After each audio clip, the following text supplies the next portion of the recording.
Hello guys, good morning. Ayan mga kababayan ko sa panig ng mundo. Good morning, good morning. At tayo nga ay pupunta tayo sa isang pharmacist o sa pharmacy dahil bibili tayo ng para sa ubo. Kasi hanggang ngayon medyo makati pa rin yung lalamunan. So but anyway guys, magandang umaga, happy Sunday nga sa lahat ng ating mga kababayan. At ayun guys, at salamat pala sa mga concern sa akong sa pinost ko kanina na kung bakit ako ay nakaswero or nakaano doon sa hospital. Kanina pumunta ko ng pharmacy para bumili ng gamot para sa ubo. Ngayon ay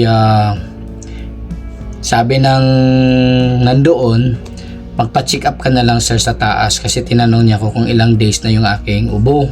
Sabi ko mag 1 week na, hindi pa rin natanggal. So sabi niya, pumunta ka na lang doon sa taas, magpa-check up ka kasi may ano ka naman, insurance, health insurance. So tama naman din yung suggestion niya, kaysa pabalik-balik ako ng pharmacy. Pumunta ako sa taas, akala ko napakasimple lang, yung titingnan lang kung may plema or may ano. Sabi naman na ng doktora, sir, mag-ano ka na lang, undergo ng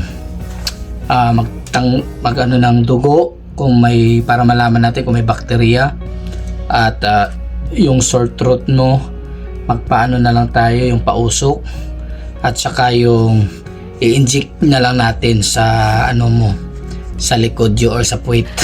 Sana yung ano natin para mas antibiotic siguro yun or ano bang meron doon sa injection na yun, at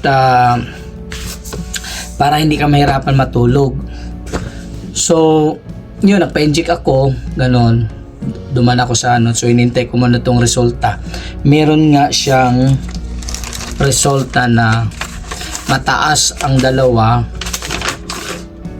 sa infection at saka yung virus, bacteria, at saka yung infection dito sa ano natin. So mataas tong dalawa na to. So sabi niya, may gamot ako ibibigay sa iyo 3 times a day, mga 5 days, tapos bumalik ka ulit dito para titingnan natin to kung mawala na tong bacteria, para hindi na mabalik-balik yung klima or yung ano sa lalamunan natin. So, thanks God naman dahil hindi na ako inubo ngayon. Parang wala na rin yung Makati nung nakatulog na ako dahil doon sa dextrose or doon sa ano, nilagay dito sa swero. Dito. Okay naman. So, ganito talaga yung OFW guys. Yung mga nagbabalak na mag-OFW. Na kahit may naramdaman ka, ipilit mo pa rin yung sarili mo na okay ka para hindi mas lalong lumala. Baga positive ka rin. Alam mo naman kayang-kaya mo pa tumayo, hindi ka pa nahihilo or medyo kaya pa sa katawan mo, aagapan mo pa siya. So yun, papasok kami ngayon. Ayan, sa trabaho kailangan talaga pumasok, di pwede mag-absent. Pwede naman mag-absent kaso lang sayang din naman, kasi lalong na kung kaya rin naman ang trabaho, kaya rin naman ang kondisyon, at kumain tayo ng maayos. Yung depress at saka yung stress talaga yung kalaban, yung hindi ka makatulog tsaka kaisip ng wala namang solusyon, kundi pagpalipasin mo muna yung mga problema at depress. Yung stress talagang laban dito sa OFW, kasi mas madaling hina ng ating immune system kapag lagi natin iniisip yung problema. Lalong na wala kang kausap, mag-isa ka lang dito, hindi mo naman pwedeng i-share sa mga kasama mo dahil nga may mga trabaho din yun at may mga problema sa sarili nila. So maliban lang din kung sino yung mas close sa'yo or mas madali na alam mong kaya mong ilabas yung problema mo o yung kung ano man yung mga problema na meron ka. Pero mostly talaga dito sa lugar na to, sa abroad, sinasarili mo lahat ng mga nangyayari. Kaya yung iba siguro hindi nakayanan, bumigay talaga yung talagang nabaliw o nawala sa sarili o nagpakamatay kasi nga hindi nila kayang i-share talaga yung nararamdaman.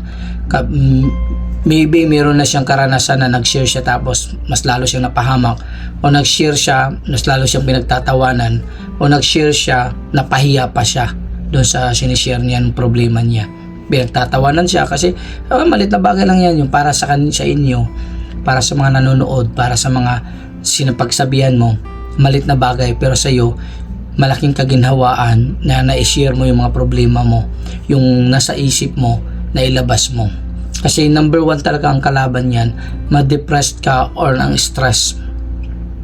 Yun talaga ang kailangan iingatan dito sa abroad. Sa mga nagbabalak mag-abroad, yun talaga ang kailangan, ang mentalidad mo ay kailangan talaga mas lalo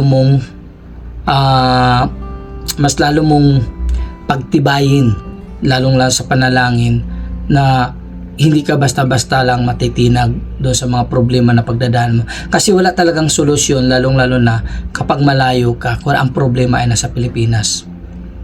Walang solusyon yan. Kahit anong isip mo pa, kahit anong gawin mo pa, wala kang magagawa kasi malayo ka doon sa sitwasyon. So ang tanging mo lang, magpalakas ka, isipin mo ang mga bagay na mapagdesisyonan mo, saka ka na magdesisyon kapag nandoon na sa harapan, nandoon na mismo sa pag-uwi mo. Kasi hanggat nandito ka pa, palakasin mo lang yung sarili mo, palakasin mo lang yung mentalidad mo, yung katawan mo, saka ililibang mo talaga para hindi ka nakatutok doon sa mga problema na meron na nasa puso at sa utak mo. Yun dito ang mga OFW kung paakit ay pinipilit na lang nilang tumahimik, pinipilit na lang nila na magsaya sa likod ng na nakikita yung mga larawan o yung mga videos. May mga nasa likod yan na matinding pinagdadaanan sa buhay. Yung nga lang hindi lang talaga nila alam, o alam nila pero hindi nila masasabi kasi nga mas lalong pinag-iisipan nila ng maigi. Sa mga nakaranas ng mga ganitong sitwasyon, mga problema, hanggat maaari, ang una talaga palakasin ng katawan, ang isip. Tapos kain ka lang ng kain, maglibang ka, manood ka ng mga nakakatawa. Ayun lang ang bukod tangi mo magagawa sa ngayon, lalong-lalo na kung 2 years ka pa or mahaba-haba pa yung lalakbay mong kontrata. Yun talaga ang pinakamagandang tips para sa mga nakakaranas ng ganito. Sa mga nagtatrabaho sa loob ng bahay, yun ang dapat nyong gawin. Huwag nyong dibdibin, huwag nyong iyakan kasi mas lalo kayong madidepress, may stress, nakakaisip. So ang mas maganda talaga yan, ikain nyo na lang, palakasin nyo talaga ang katawan nyo at panalangin lagi nyong ginagawa. Ayan, kung meron kayong mapagsabihan ng sama ng loob o meron kayong pagsabihan ng mga problema, mamili ka sa isang tao, 2 tao, okay lang yan. Yun yung bukod tayong magagawa ng mga OFW dito sa Saudi Arabia o kahit saan panig ng mundo. Yun lang ang tanging kung maano. So thanks God makapasok tayo kasi kailangan din natin talaga pumasok, din natin pabayan yung ating trabaho. Ito na yung nakapagbigay ng saya natin. So maraming salamat sa mga sumusubaybay. Maraming salamat sa mga nandito sa aking YouTube channel na Padajon Vlogs. Hindi pa man tayo tapos sa ating laban, itutuloy pa rin natin yung laban na makuha natin ng watch hour ng 4,000. So maraming salamat. Please, sa mga bago pa lang nandito, subscribe, click notification bell, na mag-comment, mag-like. Maraming salamat. See you in the next vlog. Mabuhay po tayong lahat. Bye-bye.